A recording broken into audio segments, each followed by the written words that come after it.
Right, let's have a think about the impact of the Second World War on the lives of women. We know the lives of women and the impact of war on them in particular is a big chunk of our particular topic. So let's have a think. Let's have a recap about how the war had affected the lives of women in the First World War. We saw that the women in the Edwardian period, in the period leading up to the war, very much second-class citizens, denied the vote, denied any real position in society, seen as inferior to men in many regards. The war does change things dramatically for them. Many are compelled or encouraged to join the female versions of the armed forces, the WACs and the RAFs and the WRENs, by the latter stages of the war, to allow men who were performing routine roles, office roles, driving roles, non-combatant roles, to be released from those jobs and go off to fight, and women could do those jobs in place of the men. That was significant. Perhaps even more significant was the fact that women were drafted into jobs normally associated with men: munitions factories, driving buses, driving ambulances, entering the world of men's work. And this has a significant impact on how they are perceived by men and also by themselves. And at the end of the war, they famously win the vote, or some of them do. Those over 30 win the vote. Some people attribute to this great breakthrough the fact that women had done, incredibly valuable work during the war. Other people, perhaps more cynical, will say, well, actually, they had to pass a law to enable soldiers abroad to have the vote, so therefore they included women only over a certain age, so it wasn't really a reward for the work that many younger women had done during the war.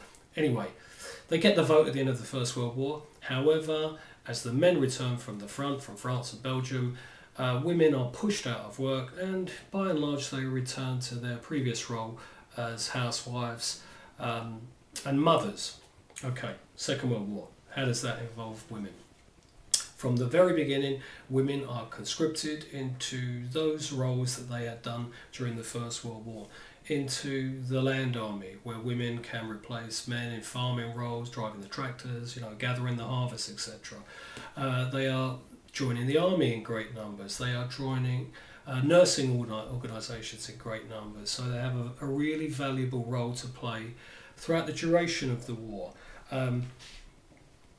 They're still not being paid as much as men, about 2/3 or 3/4 of the pay that a man would earn during the duration of the war.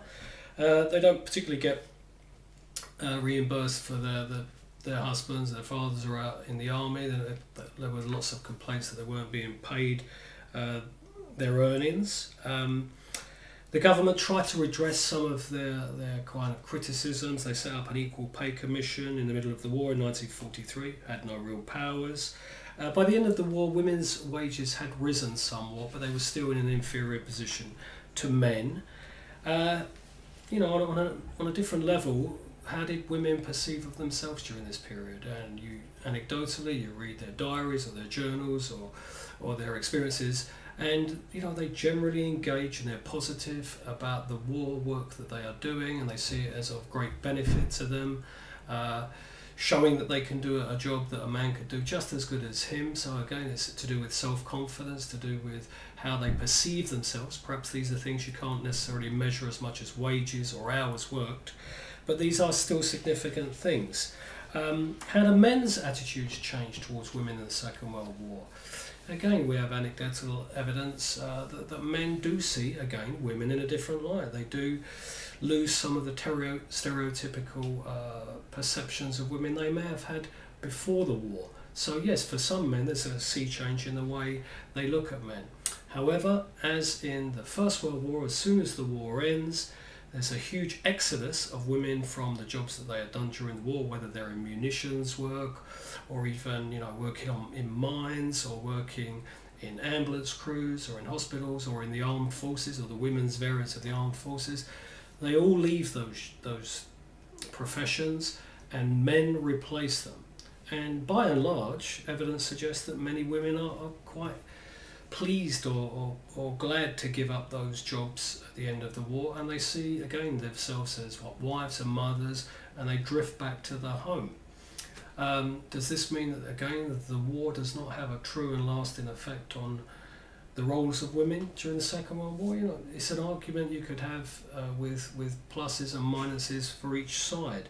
And the 1950s will see women revert to a very stereotypical role of the woman doing the cooking, the cleaning, looking after the kids, and the world at work is primarily a man's thing. However, other people say yes, advantages and gains were made during the war period and in the immediate after-war period. Gives women more confidence, they could do the jobs that men had done just as well as men. The number of married women in paid work had increased. So there are arguments on either side. The war, both wars in fact, you know, have an enormous impact on the lives of women during the 20th century. In both periods, First World War and then again in the Second World War, they are doing things that previously they had been seen as ill prepared to do. And in both instances, they performed them admirably and with great courage and great independence.